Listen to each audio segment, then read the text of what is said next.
Hello, everyone, and congratulations to the class of 2020, as well as your parents, your teachers, and everyone who helped you get to this day. I never imagined I'd be giving a commencement speech with no live audience from my backyard, but it's giving me a much deeper understanding for what our YouTube creators go through. And I certainly never thought I'd be sharing a virtual stage with a former president, a first lady, a Lady Gaga, and a Queen Bee, not to mention BTS. I don't think this is the graduation ceremony any of you imagine. At a time when you should be celebrating all the knowledge you've gained, you may be grieving what you've lost. The moves you planned, the jobs you earned, and the experiences you were looking forward to. In bleak moments like these, it can be difficult to find hope. So let me skip right to the end and tell you what happens. You will prevail. That's not really the end of the speech, so don't get too excited. The reason I know you'll prevail is because so many others have done it before you. 100 years ago, the class of 1920 graduated into the end of a deadly pandemic.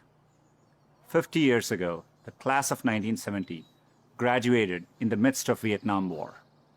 And nearly 20 years ago, the class of 2001 graduated just months before 9/11. There are notable examples like this. They had to overcome new challenges, and in all cases, they prevailed. The long arc of history tells us we have every reason to be hopeful. So, be hopeful. There is an interesting trend I've noticed. It's very conventional for every generation to underestimate the potential of the following one. It's because they don't realize that the progress of one generation becomes the foundational premise for the next. And it takes a new set of people to come along and realize all the possibilities. I grew up without much access to technology. We didn't get our first telephone till I was 10. I didn't have regular access to a computer until I came to America for graduate school. Under television, when we finally got one, only had one channel.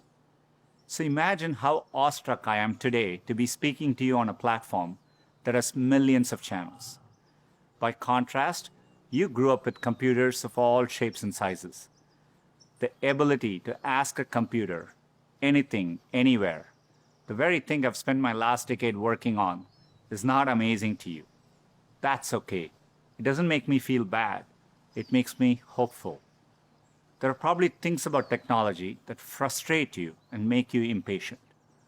Don't lose that impatience. It'll create the next technology revolution and enable you to build things my generation could never dream of. You may be just as frustrated by my generation's approach to climate change or education. Be impatient. It'll create the progress the world needs. You will make the world better in your own way, even if you don't know exactly how. The important thing is to be open-minded so that you can find what you love. For me, it was technology. The more access my family had to technology, the better our lives got. So when I graduated, I knew I wanted to do something to bring technology to as many others as possible. At the time, I thought I could achieve this by building better semiconductors. I mean, what could be more exciting than that? My father spent the equivalent of a year's salary on my plane ticket to the US so I could attend Stanford. It was my first time ever on a plane. But when I eventually landed in California, things weren't as I had imagined. America was expensive. A phone call back home was more than $2 a minute, and a backpack cost the same as my dad's monthly salary in India. And for all the talk about the warm California beaches, that water was freezing cold. On top of all that, I missed my family, my friends, and my girlfriend, now my wife, back in India. A bright spot for me during this time was computing. For the first time in my life, I could use a computer whenever I wanted to. Completely blew my mind. And at that same moment, the internet was literally being built all around me. The year I arrived at Stanford was the same year the browser Mosaic was released, which would popularize the World Wide Web and the internet. The summer I left was the same summer that a graduate student named Sergey Brin met a prospective engineering student named Larry Page. These two moments would profoundly shape the rest of my life. But at the time, I didn't know it. It took me a while to realize that the internet would be the single best way to make technology accessible to more people. And as soon as I did, I changed course and decided to pursue my dreams at Google.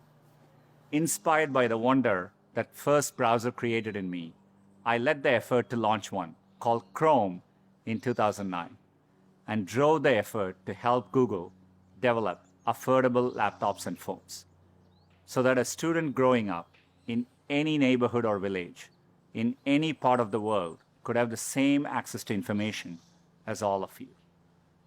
Had I stayed the course in graduate school, I'd probably have a PhD today, which would have made my parents really proud, but I might have missed the opportunity to bring the benefits of technology to so many others. And I certainly wouldn't be standing here speaking to you as Google's CEO. Believe me when I say I saw none of this coming when I first touched down in the state of California 27 years ago. The only thing that got me from there to here, other than luck, was a deep passion for technology and an open mind. So take the time to find the thing that excites you more than anything else in the world. Not the thing your parents want you to do, or the thing that all your friends are doing, or that society expects of you. I know you're getting a lot of advice today, so let me leave you with mine. Be open, be impatient, be hopeful.